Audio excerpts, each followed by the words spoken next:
Predictable, predictable, predictable. Welcome back to Orange Hat Reviews, everyone. Hope you're all having a wonderful day. So, the mainstream media. We knew it was coming.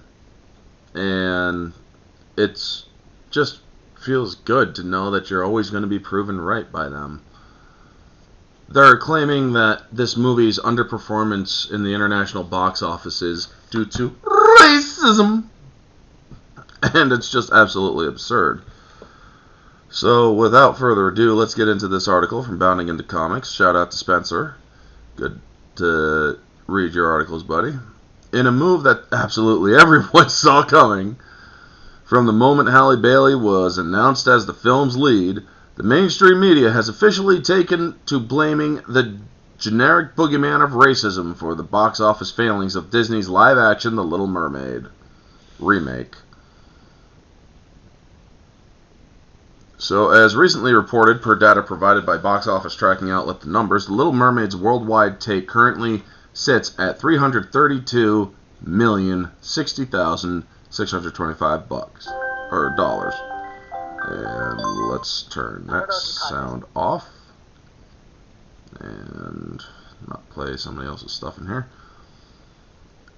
Unsurprisingly, the film's domestic performance has well outpaced its international numbers, with American audiences contributing $191,560,625 of the total, compared to just $140,500,000 from the global moviegoers.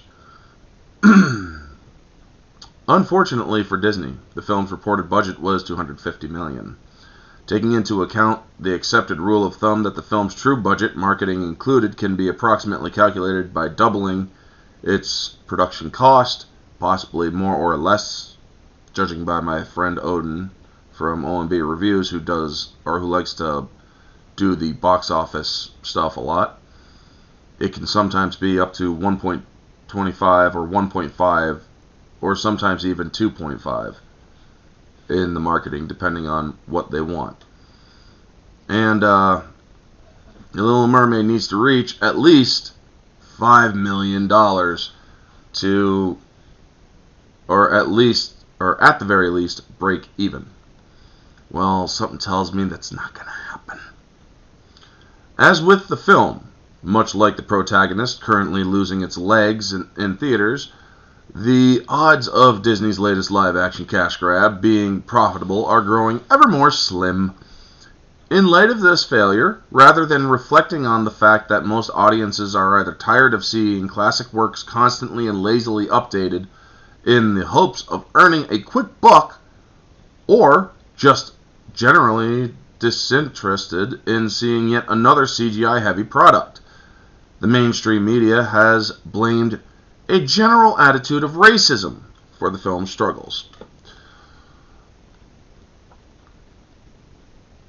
Taking a moment during a June 4th profile of Disney's head of live-action, Sean Bailey, to reflect on The Little Mermaid's bad box office struggles, New York Times' Brooks Barnes asserted that the film will top out closer to $600 million. Box office analysts said on Sunday, largely because the film faltered overseas, where it was review-bombed, with online trolls flooding movie sites with racist one-star reviews. Is there any evidence to back up your claim? Honestly, I think that defamation suits should start just being handed out, because this sort of stuff can destroy a person's reputation by claiming they're racist when they're not, and they're judging a movie based solely on its merits. Notably, Barnes did not provide citations for the experts he quoted. Likewise, in their June 5th coverage of the film's struggles in overseas markets, The Hollywood Reporter, citing their own unnamed sources, reports that the film was failing in both China and South Korea, specifically due to racist backlash.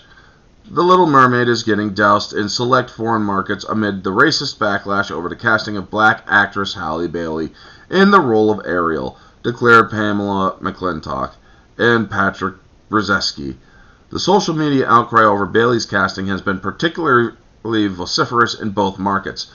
Sources believe this has resulted in unverified audiences' reviews bashing the movie. Not one to let an opportunity to cry racism pass them by, CNN also parroted this talking point, declaring on June 6th that The Little Mermaid tanks in China and South Korea amid racist backlash from some viewers. The chilly reception came as viewers in both countries questioned the choice of Bailey as the star of the movie, a decision that has been celebrated elsewhere, said the outlets Michelle To, Candice Zhu, and Gawan Bei. Fans in mainland China have shared their objections to this movie online, expressing the disappointment with Bailey's casting. They added similar sentiment was found on social media in South Korea and in Japan, where the film has yet to open. It has also faced criticism from those who say the portrayal of Ariel appears to differ from the one they remember. Well, yeah, in this movie, Ariel is I don't need no man, and they had to change things because, well, they didn't like the song lyrics, and she doesn't need no man, she just wanted to go up to be human to see what it was like. Yeah, I'm sticking to the original Little Mermaid, the one I grew up with, because I actually enjoy that film. I will never watch this film. It's not because, rather, Halle Bailey is black or her casting. It's the actions of the character. From what I heard from my own friends who have reviewed this movie, well, she don't need no man, and the constant need to say that women shouldn't be defined by the man in their lives. And that, while that is true, women don't need to be defined by the man in their life. When you're taking a romance story and taking the romance out of it, people are going to realize that and not really like it. They're going to stick to what they do like and what they do remember from the first and the original. As of writing, The Little Mermaid is entering its second week in theaters, where it seems its struggles are only set to continue. And yeah, as for me, yes, I originally did object to the race swap, and that is because I am sick of Hollywood's racism towards white people with red hair. They're constantly doing this. And folks, there's over 24 working on 36 fictional characters with red hair and white skin that were changed to POC because, oh, my diversity. They constantly are taking away from people when you know full well, if you were to do a movie like, if you were to change Black Panther to white or Blade white, they would scream racism, racism, racism.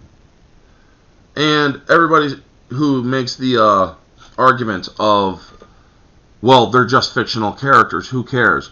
Well, here's the thing, they're also doing it to real-life characters. Queen Charlotte of Mecklenburg-Strelitz, Cleopatra, the last pharaoh of Egypt, who was light-skinned, Jarl Hakon, who was a Viking, and they actually made him a black woman in the Vikings Valhalla show. You have Queen Anne Boleyn, who was race swapped. There also are a few other historical figures that have been in shows that were race swapped for whatever reason, most likely because, oh, my diversity. It is truly sad, folks, that people are being raised to think that they can only identify with somebody if they're the same skin color. It truly is sad that people are taught that, especially little kids nowadays. I made that short a while back about how the parents of these black kids who did their video reactions on TikTok, honestly, that's child abuse in my opinion. If you are telling a kid you can finally identify with somebody because they're the same skin color as you, well, that is truly sad and pathetic of a parent to do that. And I have given several examples of how I identify with several different characters that do not look like me, are not even the same gender as me, or skin color as me, or sexuality as me, and yet I can somehow identify them or identify with them on one or two other levels. I mean, I always gave the Star Wars as an example. I identified with Luke because he was always looking off to the horizon and always, or not focused on the here and now. I always used to do that as a kid. Han Solo, who was always a swashbuckler but also not afraid to throw down over what he felt was right and whatnot. Chewbacca, who was extremely loyal. The droids. I even identify with the frickin' droids, folks. C-3PO. He knows a lot, yet is found annoying by others because of what he knows. And yes, he's also a chattermouth. R2-D2. Very protective of those he cares about. Princess Leia. Fiercely independent, yet also somebody who does have a softer side. Yeah, I can identify with everybody, including Lando Calrissian, who was only thinking about the best for his people, sometimes screwing up and having to learn from those mistakes. Nothing wrong with that. Yet, somehow, all these people and characters are different looking than I am, with the exception of Han Solo and Luke Skywalker. But yet I identified with those other characters. Now, if I was to say I didn't identify with them because they're the same skin color, or they weren't the same skin color as me, I'd be called a racist automatically because I'm white. So yeah, this double standard in Hollywood and the news where they have to claim racism simply because a POC actor has proven that they're not that good at acting. Maybe they need to actually practice more and to refine their skill, and maybe they may one day be a good actor. Who knows? As for me, I will not watch this movie. I'm tired of the soulless Disney remakes. They bore me to tears. And I won't watch this movie either. And it's not because of her being black. It's because of I'm sick and tired of supporting Disney in these soulless remakes. Anyway, folks, that's going to be the video. You all know the drill. Like, comment, subscribe, share, all that jazz. Let me know your thoughts down in the comment section below. What do you think? Is the failure in the box office due to racism? Or is it due to the fact that people are just sick and tired of Disney shit? Let me know your thoughts down in the comment section below, folks. This has been Orange Hat Reviews. Have a wonderful day, and always remember, stay humble.